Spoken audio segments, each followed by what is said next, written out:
سارے غم ہمیں بھول جاتے ہیں، غم بھول جاتے ہیں۔ آج ہم اور آپ دنیا میں اتنے مصروف ہو گئے، دنیا کی تگ و دو میں، حرص و حوث میں، لالچ میں ایسے پڑ گئے کہ ہم اپنی پریشانیوں میں گم ہو گئے، ورنہ اسلام اور قرآن کا یہ تحفہ ہے، یہ اعلان ہے۔ رب فرماتا ہے وَنُنَزِّلُ مِنَ الْقُرْآنِ مَا هُوَ شِفَاءٌ وَرَحْمَةٌ لِّلْمُؤْمِنِينَ۔ میں نے جو قرآن اتارا ہے اور یہ جو میں نے اپنے محبوب پر وحیاں نازل کی ہیں، اور یہ جو معجزہ قرآن ہے جو مومنوں کے لیے رحمت ہے، بیماروں کے لیے شفا ہے، حاجت مندوں کے لیے حاجت روا ہے، پریشان ہو حال لوگوں کے لیے یہ خوشنودی کا باعث ہے۔ قرآن کی یہ عظمت ہے۔ قرآن پڑھنے والا کبھی پریشان نہیں ہوتا، قرآن پڑھنے والا کبھی نقصان میں نہیں ہوتا، قرآن کی تلاوت کرنے والا دل کی کیوں الا بذکر اللہ تطمئن القلوب، اس نے فرمایا کہ اللہ کا ذکر تمہارے دلوں کو سکون عطا کرے گا۔ دنیا کی کوئی دوائی، دنیا کا کوئی میڈیسن اور دنیا کی کوئی پھکی تمہارے دل کو سکون نہیں دے سکتی۔ قرآن کی ایک آیت کا ورد شروع کر دو، دیکھو تمہارا دل جھوم جائے گا۔ رب نے قرآن میں یہی فرمایا کہ انما المؤمنون الذین، ایمان والوں کی یہ پہچان ہے، اذا ذکر اللہ، جب اللہ کا ذکر ان کے سامنے کیا جائے، وجلت قلوبہم، دل سینے میں دہل جاتا ہے، دل ان کا پھول جاتا ہے، دل ان کا جس طرح شگفتہ اور پھول جو ہے وہ کھل جاتا ہے، دل کے غنچے کھل جاتے ہیں۔ ان کی مہک نے غنچے، دل کے غنچے کھلا دیے ہیں، جب یاد آ گئے ہیں ہر گھر بسا دیے ہیں۔ اعلیٰ حضرت نے اسی لیے ہمیں فرمایا تھا، یہی وجہ ہے کہ قرآن سے دوری نے ہمیں نقصان میں ڈالا ہوا ہے۔ رب العالمین نے فرمایا کہ اگر تم چاہتے ہو کامیابی، فتح و نصرت اور رزق کی وسعت، عزت کی وسعت، قد افلح من تزکا، اپنے دلوں کو مطمئن کر لو، اپنے دلوں کی لور نبی سے لگا لو۔ حضرت ابو ہریرہ میرے آقا کے سامنے آئے، عرض کی یا رسول اللہ بڑا پریشان ہوں، کیا پریشانی ہے؟ کہنے لگے دل میں بڑی طوفان ہے، دل میں بڑی امنگیں ہیں، دل میں بڑی امیدیں ہیں، بھول جاتا ہوں، نسیان کی بیماری ہو گئی ہے، اور میری حالت یہ ہو گئی ہے میرے آقا کہ میں سوچتا کچھ ہوں ہوتا کچھ ہے، ٹینشن کی دنیا میں آ گیا ہوں۔ آپ نے فرمایا دامن کھول، اپنا دامن چولی سامنے کر۔ جب حضرت ابو ہریرہ نے دامن کھولا، میرے آقا نے 2 چلو بھر کے ڈالے۔ آپ سے ایسے معلوم ہوتا ہے کہ انہوں نے ہاتھ سے کوئی چلو نکالے ہیں، کچھ چیز نکالی اور ڈالی۔ فرمایا آپ نے ان کو سینے سے لگا دو۔ اللہ اکبر۔ دیکھنے میں کچھ نظر نہیں آتا، بندہ دیکھ رہا ہوتا ہے، لیکن پوچھا گیا ابو ہریرہ سے کہ بتاؤ یہ سینے سے لگانے سے تمہیں کیا ملا؟ فرمانے لگے خدا کی قسم 14 طبق روشن ہو گئی، میرے دل کی دنیا بدل گئی، اور میں تو سینے سے لگاتے ہی دل بھی کھل گیا، دماغ بھی کھل گیا۔ اور عجیب بات ہے، تو انہوں نے پوچھا کہ یہ تھا کیا؟ انہوں نے کہا جی، جواب دینے والے نے جواب دیا کہ یہ تو طیبہ سے منگائی جاتی ہے، سینوں میں چھپائی جاتی ہے، توحید کی مہک پیالوں سے نہیں، یہ تو نظروں سے پلائی جاتی ہے۔ ہر ذرہ دل بن جاتا ہے، ہر چیز نظر ہو جاتی ہے، اٹھ جائیں جدھر ان کی نظریں کونین ادھر ہو جاتی ہے۔ اللہ اکبر۔ اور حضرت ابو ہریرہ فرماتے ہیں کہ اس کے بعد میں کبھی نہ بھولا، اور نہ اس کے بعد اتنی حدیثیں جتنے بھی ہیں، صحیح بخاری، مسلم، ترمذی، ابو داؤد، ابن ماجہ، سیاستہ کی 6 کتابیں ہیں، سیاستہ کی باقی ہزاروں کتابیں ہیں، لیکن صحیح کتابیں 6 ہیں، اس میں اکثر حدیثیں ابو ہریرہ رضی اللہ تعالیٰ عنہ کی ہیں۔ اور وہ کہتے ہیں، فرماتے ہیں کہ اس دن کے بعد میں کبھی نہیں بھولا، اور اتنی حدیثیں مجھے جانے ہزاروں کی تعداد میں امت تک نبی کا پیغام انہوں نے پہنچا دیا۔ میرے دوستو یاد رکھو، یہ اسلام کے ساتھ لگن ہے، یہ قرآن کے ساتھ محبت ہے، قرآن کا فہم ہے۔ قرآن اللہ کے حبیب نے قرآن چھوڑا، فرمایا ترکت فیکم الثقلان، میں تمہارے اندر 2 چیزیں چھوڑ کے جا رہا ہوں، ان تمسکتم، اگر تم نے ان کو مضبوطی سے پکڑا، لن تضلوا بعدی ابدا، میرے بعد تم کبھی گمراہ نہیں ہوگے، کبھی پریشان نہیں ہوگے، کبھی تکلیف میں نہیں آؤ گے۔ عرض کی یا رسول اللہ کون سی وہ چیزیں ہیں؟ فرمایا کتاب اللہ، ایک تو اللہ کی کتاب قرآن چھوڑ کے جا رہا ہوں، وعترتی، اور ایک اپنی اہل بیت چھوڑ کے جا رہا ہوں۔ میری اہل بیت سے محبت کر لو، ان کے کردار کو اپنا لو، ان کے ساتھ تعلق رابطہ قائم کر لو، اور جب تم ان کے ساتھ رابطہ تعلق قائم کرو گے، قرآن پڑھو گے، پھر تمہارے دل کے غنچے کھل جائیں گے۔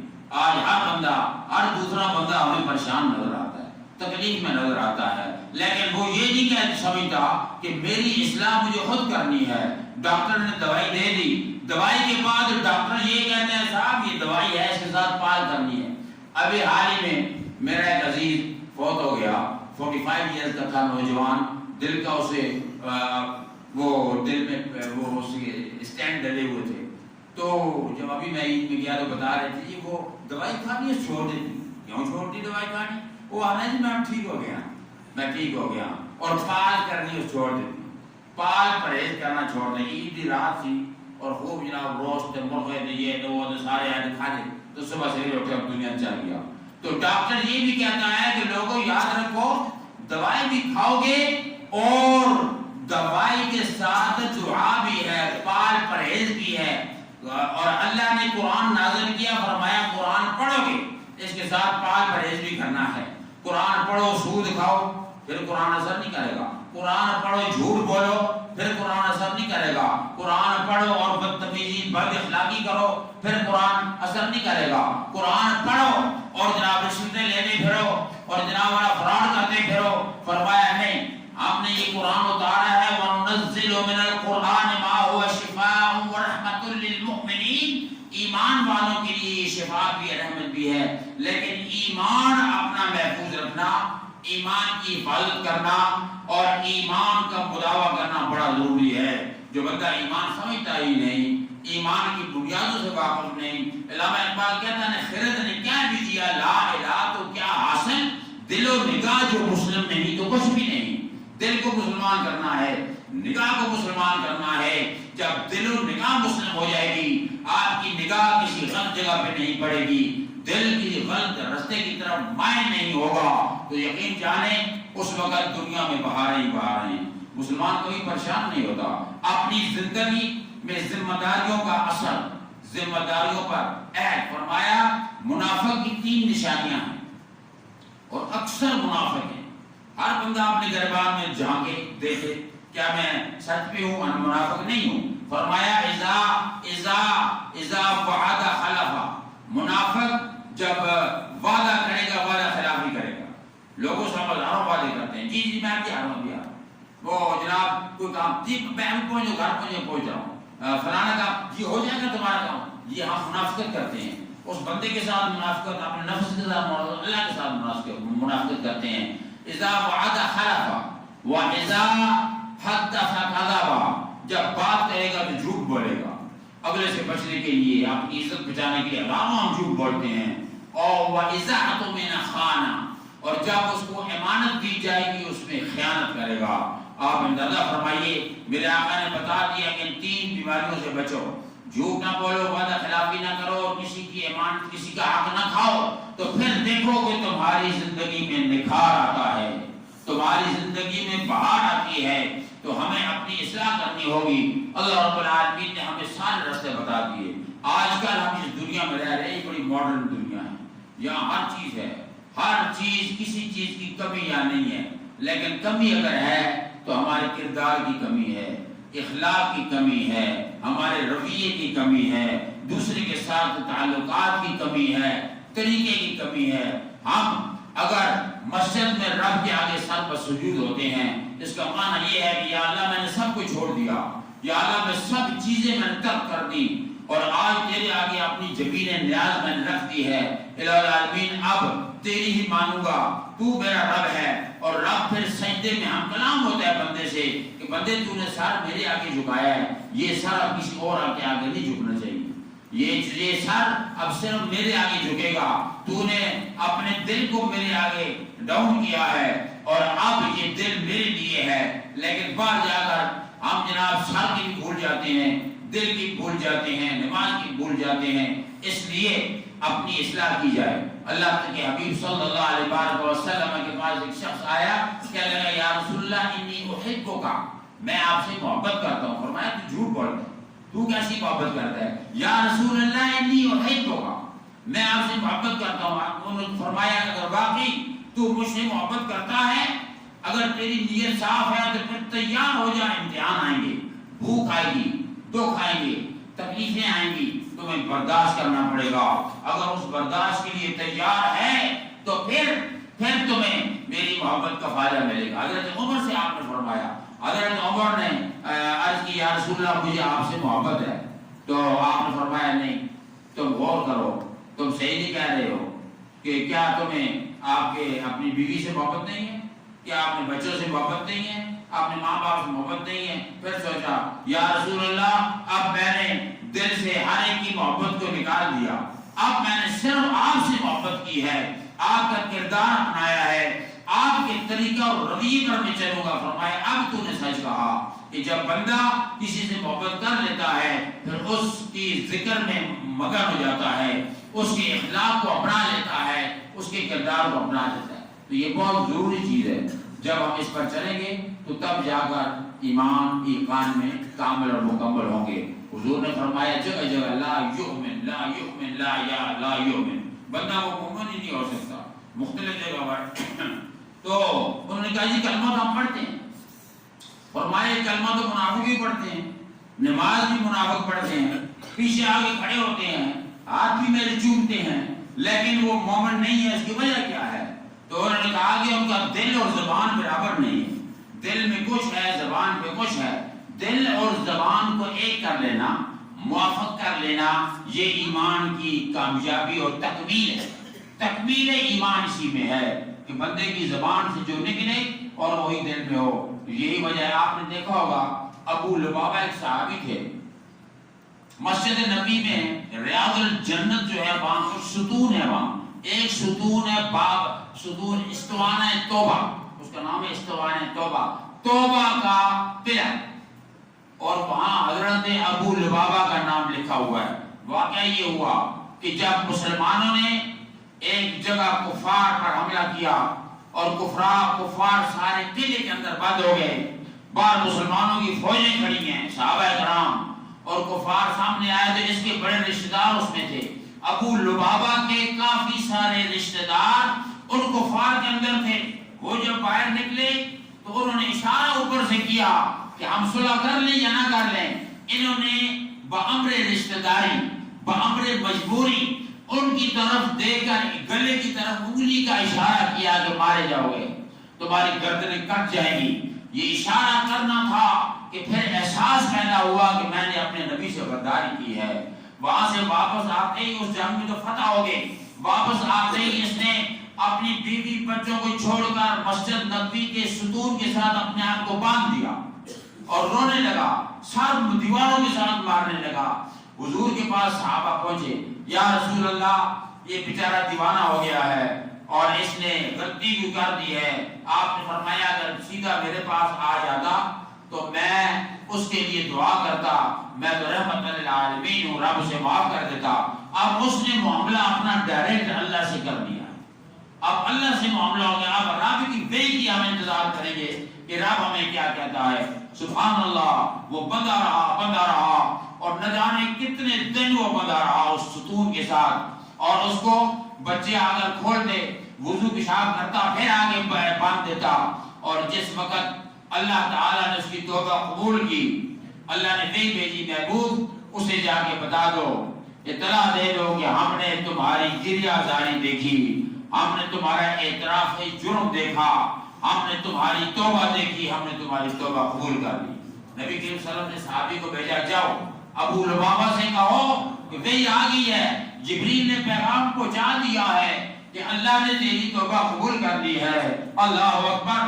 ابو لبابہ رونے لگا, کہنے لگا خدا کی قسم میں اپنے آپ کو نہ کھولوں گا نہ کھلواؤں گا جب تک کہ محمد عربی رحمت اللہ علیہ اپنے ہاتھ سے مجھے نہیں کھولیں گے.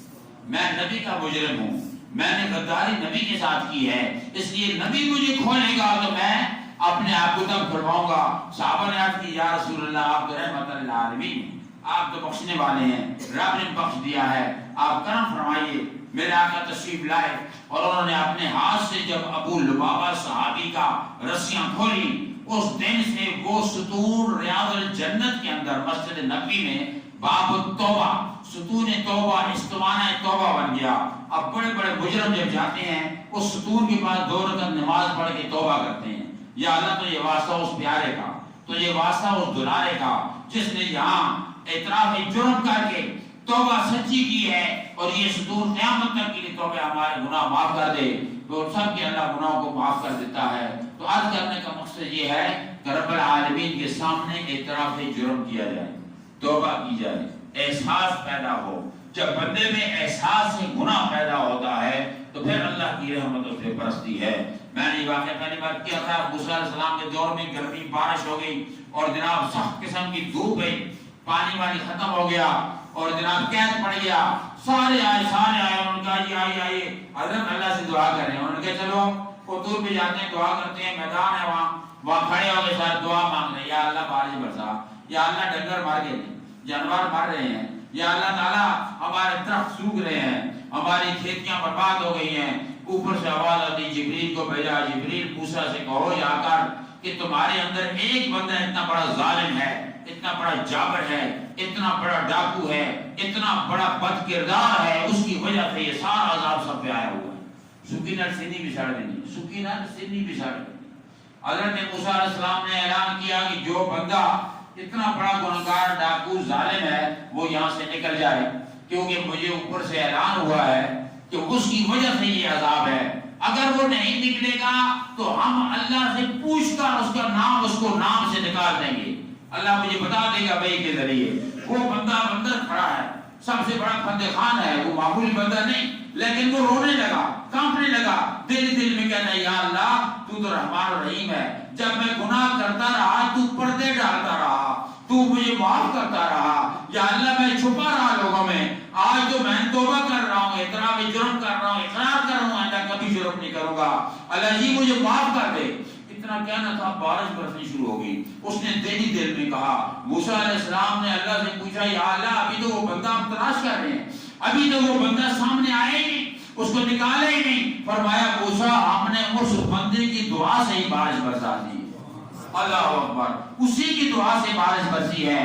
فرمایا عرض کی یا اللہ ذرا نام تو اس کو بتا، ذرا اس کا تعارف تو کرا تھا کہ ہم آئندہ اس سے بچ کر رہے ہیں۔ فرمایا موسیٰ جب وہ گناہ کرتا تھا تو ہم اس پر پردہ ڈالتے تھے، سب پر پردے ڈلے ہوئے ہیں، سارے اپنی اپنی جگہ کسی گناہ میں مشغول ہیں، لیکن رب پردے ڈال رہا ہے۔ فرمایا موسیٰ جب وہ گناہ کرتا تھا ہم پردے ڈالتے تھے، آج تو ہم نے اس کو معاف کر دیا، آج ہم کس طرح اس کو بے پردہ کر سکتے ہیں؟ تو ہم تو مائل بکرم ہیں، کوئی سائل ہی نہیں، راہ دکھائیں کسے کوئی راہ روے منزل ہی نہیں۔ لوگوں آؤ اللہ کے دربار میں شیش نواؤ، اعتراف جرم کرو اور توبہ کرو۔